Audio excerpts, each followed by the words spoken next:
Here's a brand new video for you all. For you all. Yeah. Woo! Confidence, here we go. So I'll give you 3 ways instantly to become more confident. 1 way, work on your body, right? Get physically fit. Now go to the gym, work out. Because you know what? When you build up your body, when you improve that thing, when you work on it, it trickles down into everything that you do, into your workplace environment, into how you feel.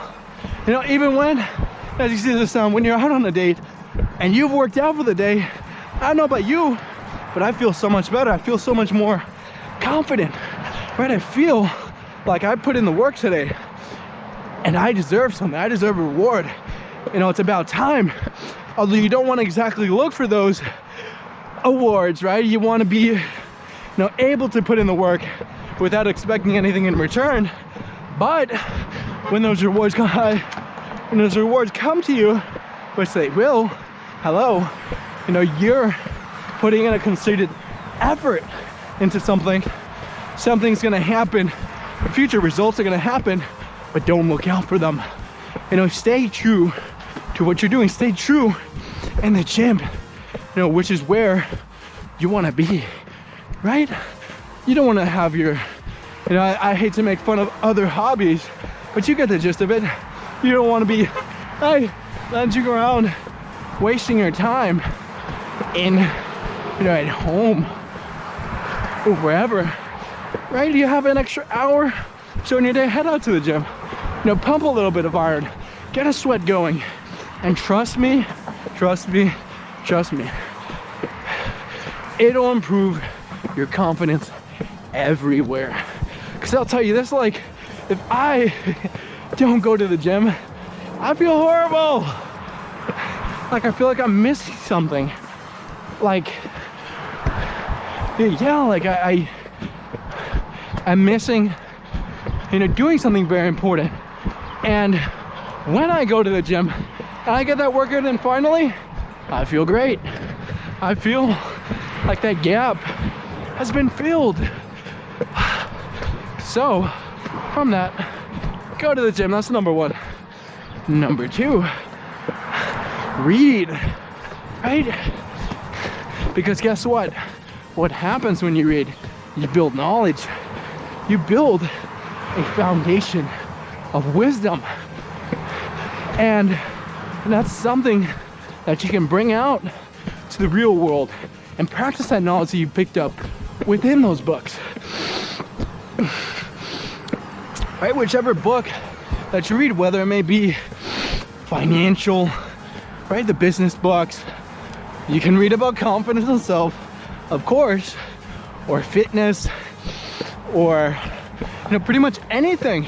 Right? You like engineering. I love engineering, so I'll read an engineering book and I'll get knowledge on that, and I'll figure out what the makeup is, you know, of a particular medical part that I want to study and learn about. And from that, you know, I start to feel more accomplished. I know, you know, then I'm putting in work to get more knowledge. I feel more comfortable, you know, when I have to put my hands on those parts and build them. Right? I want to build a robot. So what do I want to do? I'll read a robotics book, and I'll, you know, become a student of robotics. And how can I do that? By reading the books. Because if you don't, you're missing the knowledge base. Right? Say you just went out and built that robot. And that's not to say that this is the worst thing to do, but if you go out and just do it, you won't really know the foundational principles, you know, of building that robot, of, you know, the starting point, like the parts that you need, you know, where you got to put them, stuff like that. And that's not to say that that's everything, that reading the book will instantly make you into the best robotics person in the world, because you gotta go out and do the work.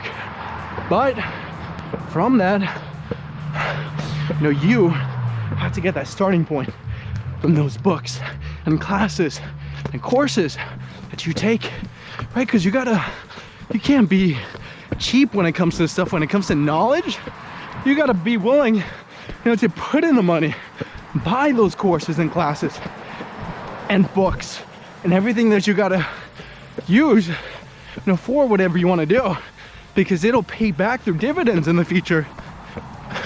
You know, though, that $100 that you spend on courses could pay you back in the thousands in the future for something that you're doing and that I hope that you love that you're doing. So from that, you know, don't be cheap when it comes to learning. Be willing to spend the money and go to those classes or go and read those books that you gotta read. And from that, you will learn. Now, when we had a dog, hopefully it's okay. Hopefully it doesn't wander about into the street, because that is a scary sight. Scary, scary sight. So it's a... Hey. And now we'll talk about the third point, you know, on how to be confident, which is put in the actual work. Put in, you know, get the experience that you want to get, right? Because you can read all the books in the world, you can do all the studying, you know, and mental, you know the word, but if you don't actually go out and show up, you know, to the gym or classroom or lab or office, guess what? Work's not going to be done. You're not going to get the experience of doing that work and the results from that. And guess what? Your confidence is not going to go up. It's going to stay at that same level. You know, it's actually going to go down because you're not going to make progress, right? You're just going to be going through the motions, and you're going to be overthinking things, and you're going to be worried about, how do I do this? How do I do that? You know, this might be the proper way to do it. But then you read another book, and then you're like, well, what about that way? Then you read another book, you're like, what about this way? This one validates one of the ways. And so on, you get it, right? You can read a lot of conflicting material within books and from different teachers. But what you'll come to realize is that, you know, the true knowledge, the true, you know, understanding of what you're doing and expertise and confidence comes, you know, from actually showing up and putting in the work, putting a solid 3 to 5 years within the company, or a year or two in the gym.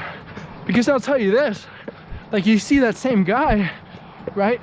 That he walks into the gym for the first day, he's looking around, he's worried, you know, that other people are looking at him, you know, worried about his form, always looking in the mirror, or might even be afraid to look in the mirror, which, you know, I know a lot of people like that, and I've been like that. I've been afraid, you know, of what my results were in the mirror. And that's not to say that's the worst thing, right? So we had to clear our nose. Ew. But, you know, you get that, right? Because guess what? That guy or girl that goes into that gym, puts in that hour or two, you know, when they were all scared and afraid, you know, people and themselves and their progress, I'll tell you, after a year or two, look at them. They're not going to be the same, right? They're going to be walking with their chin higher, right? And their chest held higher. And they're going to be, they'll probably have, you know, some more friends in that gym, some more acquaintances, right? They'll probably be talking to the people at the front desk and become regulars, right? And then you can strike up a conversation with them, and they could be the coolest dudes or girls in the world, which is good, right? But I'll tell you, they probably didn't start off like that, right? It came to them after months, probably years of hard work and dedication, and actually being inside that gym, right? Being the man in the arena, right? Because I remember that LeBron James, you know, when he dealt with haters and critics and people that pretty much didn't understand, you know, what he was going through, but when he was in the playoffs and playing and sometimes losing, because you can't have a good game every game. You're gonna have your off nights and your good nights. And what he said was his speech, this portion of the speech by a man, I forget their name right now, but it pretty much is about the man and the arena. You know, the critic doesn't understand, you know, everything, you know, the hard work and the sweat that the guy or girl within, you know, that setting that they're performing endures. And it doesn't have to just be performances. They can be in an office, it can be wherever. What the main message is that you know, from getting that work and being that person within the arena, because when you're inside that arena, you're getting that first-hand experience and that knowledge and that confidence that when you encounter these other people who haven't been through what you have been through, you have, you know, that higher sense of awareness of what you're doing and what they're not, because they're not putting in the work that you have, that you are and haven't put in the work that you have. Because, you know, that is ultimately what it takes, you know, to be more confident. Not just, you know, reading those books and going to classes and studying the art. Of course you want to do that in the beginning, but what will ultimately, you know, finalize that end product, right? That person that you want to be, that gym king of sorts. You got to be that man in the arena. That's who you have to be in the end, and that comes through long hours of hard work, dedication to your craft.